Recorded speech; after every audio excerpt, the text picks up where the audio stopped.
Si te digo antiguo Hollywood, ¿qué es lo primero que se te viene a la mente? Lo más probable es que sea California, que creo que es lo que nos pasaría a muchos de nosotros. Pero ¿qué dirías si te digo que el inicio del antiguo Hollywood, tal y como lo conocemos, está plagado de absolutamente todo, pero glamour no es parte de su vocabulario? Aunque la mayoría de estudios como Biograph Company, donde sale Florence Lauren, de quien les tengo un pequeño video por acá por si gustan, también estaban otros como Nestor Motion Picture o Sling Polyscope Company. También quería comentarles que la mayoría de material utilizado serán fotografías debido a lo activo del tema, pero ahora sí regresamos a los estudios, que creo que muchos de ellos no se les van a hacer familiares o no los van a conocer, más que nada porque la mayoría cambió su nombre, quebraron o simplemente dejaron de existir. Pero inclusive con todos estos estudios en Nueva York, el grabar cierto tipo de escenas le hizo la vida complicada a uno que otro estudio, por lo cual comenzaron a buscar nuevas alternativas para solucionarlo, y una de estas alternativas sería Fort Lee en Nueva Jersey, lugar de donde se tiene el registro desde 1609 y cumple un papel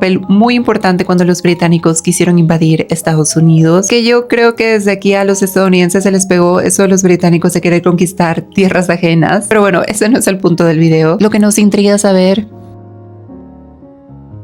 para los estudios de la época, una de las cosas que más se les dificultaba era encontrar locaciones para sus películas, y también dependiendo de las películas. Y algo muy importante es que tenemos que tener muy mentalizado que estamos en 1910, donde no habían estabilizadores, no habían micrófonos que aislaran las voces, y sobre todo no habían presupuestos de millones como lo conocemos hoy en día e incluso vemos normal. Para dicha época se podían producir películas por unos $30,000 actuales, pero eso sí, les doy que tampoco duraban tanto. La mayoría de películas de este periodo eran entre 15 minutos a 20 como máximo, pero todo esto cambiaría gracias a Fort Lee, debido a que en Nueva York las tarifas para poder grabar en algún lugar eran cada vez más altas. Así, para 1907 se comenzó a mencionar un pequeño lugar ubicado en Nueva Jersey, con bosques, naturaleza, paisajes sacados de una pintura, pero sobre todo áreas rurales, las cuales eran el santo grial para principios del siglo XX. Y esperen, porque antes de que se me olvide, en esta historia también existe un villano, y ese por supuesto que sería el ladrón de patentes e inventos Thomas Edison, que si bien no inventó el cine, sí inventó un equipo llamado kinetógrafo, a la cual le podríamos llamar la primer videocámara de la historia. Y antes de que se me pase también, él no fue el único que inventó esta cámara, también sería posible gracias a William Kennedy Dickinson, pero solo para dejarles el punto claro de eso. Como Thomas Edison tenía las patentes de estos primeros modelos de cámaras arcaicas, porque no es como que los estudios también tuvieran de dónde elegir, como hoy en día que incluso nos saturamos con tantas marcas, especificaciones, calidades y demás. Sin embargo, los que fueron pioneros en el cine no corrían con la misma suerte, debido a las ganas de crear un monopolio por parte de Thomas Edison. Así fue como todos comenzaron a voltear a ver a Fort Lee, el cual tenía todo lo que ellos buscaban a la hora de rodar. Y otra cosa es que Thomas Edison también tenía un tipo de inspectores para ver si las personas estaban utilizando legalmente o ilegalmente sus inventos. Incluso, aunque los estudios comenzaron a usar Fort Lee como locación recurrente, no sería hasta la década de 1910 que este pequeño municipio tuvo su primer gran estudio establecido formalmente, y este sería la Champion Film Company, estudio que sería el inicio de una seguidilla de otros estudios que harían lo mismo. Algunos de ellos serían la Victor Film Company, Goldwyn Pictures, la cual se fusionó en 1924 con la Metro Pictures para crear la Metro Goldwyn Mayer. Oigan, y algo curioso acerca de esto es que yo toda la vida le dije Metro Goldwyn Mayer, y aunque amo el cine con todo mi ser, jamás le había puesto atención realmente a cómo se escribía el nombre de esta compañía, que sí, yo creo que este es mi pecado como fanática del antiguo Hollywood. Pero bueno, regresando a los estudios que se establecieron en Fort Lee, estos sumarían un total de 17, aunque muchos otros usaban el lugar ocasionalmente. Y algo que las películas de principios del siglo XX necesitaban a toda costa era buena luz. Esto debido a que las cámaras, como eran tan arcaicas y no tenían tantos megapíxeles, o realmente no sé si siquiera tenían megapíxeles, si no tenías la suficiente luz, los detalles eran demasiado difusos o difíciles de captar. Así que lo que hicieron los estudios, usaron esto a su favor, construyendo grandes edificios casi enteramente con techos de cristal, esto para poder dejar pasar la luz. Y algo que beneficiaría considerablemente a la economía de Fort Lee era justamente esto, el inicio de la industria del cine, porque antes del inicio del cine, para Fort Lee su principal ingreso era la ganadería y el turismo. Así, la gran mayoría de sus habitantes comenzaron a trabajar en las películas, siendo extra, rentando locaciones, o simplemente de alguna manera les benefició la llegada del cine, que también no es como que llegó el cine y de la noche a la mañana mañana ya todos eran una estrella. Gracias a todos estos factores, Fort Lee comenzó a gozar de un periodo llamado su época dorada, sobre todo para mediados y finales de la década de 1910. Aquí también cabe mencionar a Alice Guy, de quien pronto, muy pronto espero tenerles también un video, pero un resumen muy rápido es que ella realmente fue una de las pioneras en grabación y cómo contar las historias. Y si no me creen qué tan importante fue su nombre, fue una de las primeras, o si no es que la primera, que sentó las bases de lo que conocemos hoy tal cual como el cine, y esto le rendiría sus frutos, aunque como toda mujer que destaca en algo en cualquier época, la mayoría de sus logros eran atribuidos a su esposo, obviamente por el machismo de la época. Debido a esto es que realmente como que no escuchamos que nunca la mencionen en el cine, porque quisieron borrarla de la historia, pero les reitero, próximamente tendremos un video enteramente hablando de ella porque se lo merece. Alice Guy fundó su estudio de películas en Fort Lee en 1912, siendo el más avanzado para su época, costando unos $100,000. ¿Se imaginan cuánto es eso en dólares actuales? Y no soy tan mala, obviamente que les voy a dar la conversión. Según lo que anoté en mi script, son 3.4 millones de dinero de nuestra época, y tanto fue el éxito que había en Fort Lee que incluso se acuñaron ciertos términos. Uno de ellos sería cliffhanger, que es tal cual colgar de un acantilado, cosa que es un recurso narrativo de las películas, el cual es muy curioso porque consiste en interrumpir de manera abrupta el momento de la película con más tensión, dejándonos en absoluto suspenso. Y sí, el término ya se había mencionado en textos y relatos muchísimo más antiguos. La verdad es que pasó como Clara Bow y el término It Girl, la cual luego de protagonizar una película con el mismo título, explotaría por todos lados.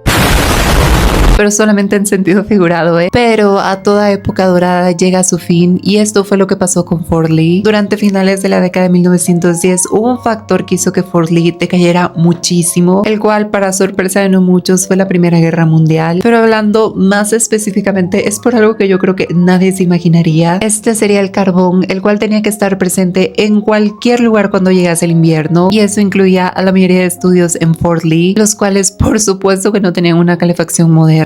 Por ello mismo tenían que arreglárselas con el poco carbón que había. Pero por la Primera Guerra Mundial pasó algo muy parecido con la Segunda y el nylon. Les digo, yo les doy simplemente referencias para contarles todo de esto. Pero bueno, al igual que en el nylon, el carbón se tuvo que racionar en 1910. Para acabarla de molar, en 1918 hubo el peor invierno que ustedes se puedan imaginar en Fort Lee. Pero el último clavo en este ataúd sería con la llegada de las llamadas talkies, o sea, el cine sonoro, el cual los estudios que estaban hechos para películas mudas no pudieron soportar. Y otra vez, para acabarla de molar, llegó la Gran Depresión de los años 30, la cual habría dejado a Fort Lee sin ninguna cabida. Por este motivo, todos aquellos grandes edificios recibieron una nueva vida. Fueron almacenes, talleres, bodegas, o simplemente los demolieron. Y para mí es una lástima muy enorme que no muchas personas conozcan este pedazo de la historia de Hollywood, porque gracias a este pequeño pueblito en Nueva Jersey es que Hollywood es lo que es. Pero déjenme saber en los comentarios si ya conocían a Fort Lee, si ya habían escuchado alguna historia de este lugar. También muchísimas gracias a todas aquellas personas que llegaron hasta este punto del video. También recuerden que por TikTok e Instagram les subo contenido muchísimo más constantemente. Pero ahora sí, adiós.